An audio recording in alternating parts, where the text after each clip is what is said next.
Halo semua, balik lagi bareng gue Fian Rafe. Di video kali ini gue bakal ngelanjutin kisah dari video yang sebelumnya gue upload. Nah, di video sebelumnya itu Xiaoyan memenangkan pertandingan melawan Nalayan Ran. Nah, di sini gue ingetin lagi ya, gue cuman bacain alur cerita dari manga atau manhwanya.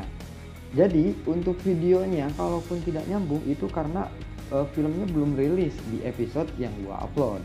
Jadi gue cuman bacain kisi-kisi atau spoilernya aja. Tanpa banyak basa-basi, yuk kita dengerin aja langsung ceritanya. Setelah Xiaoyan menang dalam pertarungan melawan Nalayan Ran, mata Nalayan Ran samar-samar mengandung beberapa emosi yang rumit saat dia menatap wajah Xiaoyan yang tetap dingin. Dia perlahan menutup matanya dalam keadaan terjatuh dan dia menjadi pemandangan bagi semua orang yang menyaksikan pertarungannya. Seluruh tempat itu menjadi sunyi. Semua tatapan terhenti pada siluet yang jatuh dari udara. Wajah murid Sekte Cloud dipenuhi dengan ketidakpercayaan. Nalayan Ran adalah orang yang paling menonjol di antara generasi muda Sekte Cloud. Pada usia 13 tahun, dia menggunakan bentuk pusaran berhasil menuju ke Douzi. Pada saat 16 tahun, dia naik ke Douzi. Pada usia 20 tahun, dia telah menjadi Dadouzi. Di mata orang-orang, kecepatan pelatihan semacam ini adalah yang paling luar biasa. Bagi mereka, itu lebih dari cukup untuk berada di peringkat 10 besar. Namun, orang seperti Nalayan Ran yang begitu luar biasa sehingga banyak orang yang bisa menghormatinya, sebenarnya telah kalah dari orang yang dikenal sebagai sampah dari klan Xiao. Dan hal ini tidak diragukan lagi, menyebabkan murid Mystic Cloud yang telah melihat Nalayan Ran sebagai dewa wanita di hati mereka merasakan kekalahan yang mendalam.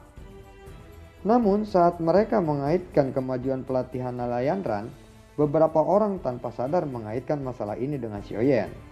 Ketika orang-orang yang agak pintar mengusir penasaran keras di dalam hati mereka dengan serius menghitung usia dan kecepatan pelatihan Xiaoyan, keterkejutan tiba-tiba muncul di hati mereka. 3 tahun yang lalu Xiaoyan bukanlah seorang dozi. Namun 3 tahun kemudian kekuatannya telah menyusul Nalayan Ran.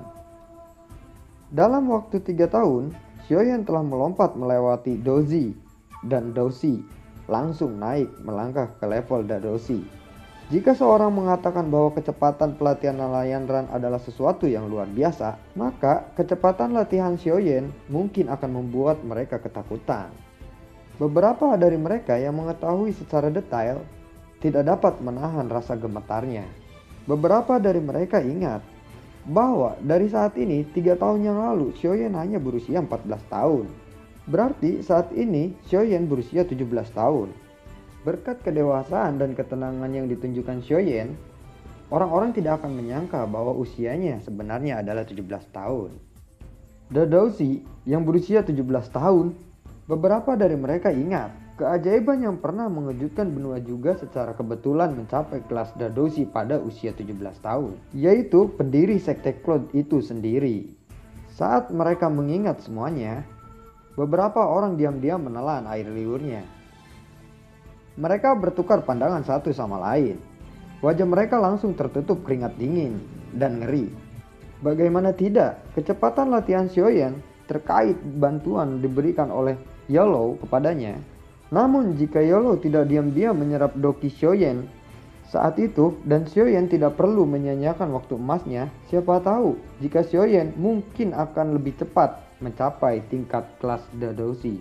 Namun jika Yellow tidak mengasah karakternya selama 3 tahun, waktu itu dia hanyalah orang yang tidak berguna.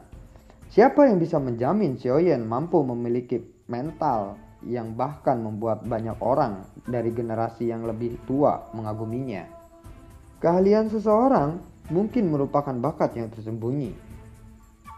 Ekspresi Nalanji di pohon besar menjadi lebih gelap saat ini. Tubuhnya lurus sedikit membungkuk saat dia menghela nafas panjang. Kekecewaan yang mendalam sulit untuk diredahkan.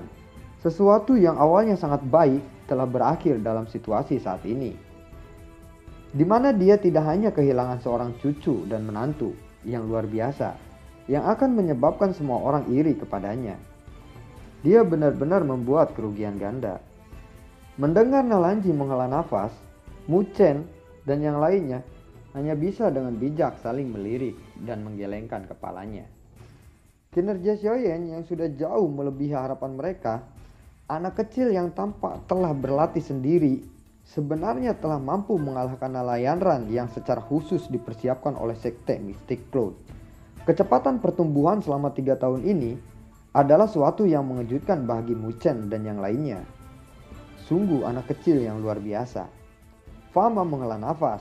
Meskipun Xiaoyan telah mendapatkan sedikit keuntungan dengan teknik Dou terbangnya selama pertempuran sebelumnya, orang yang bermata tajam bisa tahu dengan sekilas bahwa dia telah mengalami darah dan keringat asli saat dia berlatih membentuk kesadaran tempurnya yang tajam. Jauh dari apa yang bisa dibandingkan dengan Nalayan yang dimanja dan dilatih dengan metode pelatihan yang sangat cermat. Hai Bodong menatap ke langit dan hatinya menghela nafas lega.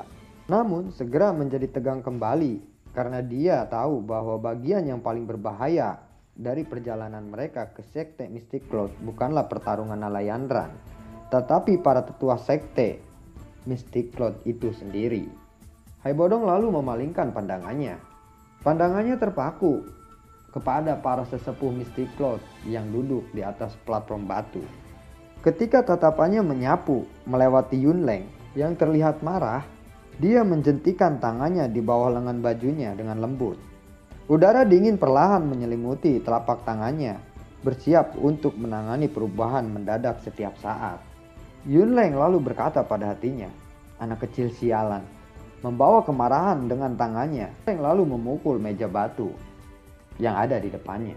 Dengan wajah yang sangat marah, dia tidak menyangka bahwa Xiaoyan akan mencoreng muka para sesepuh Sekte Mystic Cloud. Segala usaha yang dia lakukan terasa percuma selama ini. Penetua pertama, apa yang kita lakukan selanjutnya? Nalayan sudah kalah. Tetua Mystic Cloud Sekte bertanya dengan tawa pahit. Nalayan yang mewakili seluruh Mystic Cloud sekarang telah kalah. Itu pasti akan merusak reputasi Mystic Cloud. Dengan pemimpin sekte mereka saat ini yang tidak ada, dia sebagai penetua pertama secara alami perlu memikirkan semua cara untuk menyelamatkan reputasi yang telah hilang dari mereka. Tetapi jika kita tidak memiliki alasan yang cocok di depan para pemimpin dari begitu banyak faksi, bagaimana kita menyelamatkan reputasi kita? Jika kita dengan paksa mencoba melakukan sesuatu, bukankah akan terlihat bahwa Sekte Mystic Cloud kita tidak berbeda dengan bandit? Pikiran itu berulang kali berputar di dalam hati Yunleng. Saat hatinya resah tentang bagaimana cara dia menyelamatkan reputasi Sekte Mystic Cloud, tiba-tiba dan ceritanya selesai sampai di sini. Untuk kelanjutan ceritanya nanti jangan lewatkan ya, gua nanti upload lagi mungkin 2 hari ke depan. Bagi yang suka boleh like, share atau komen di bawah. Bagi yang tidak suka silahkan Anda menunggu filmnya rilis atau setiap episodenya itu akan rilis setiap 1 minggu sekali ya. Oke ya, sampai di sini video gua dan semoga sehat selalu untuk kalian. Dadah, assalamualaikum.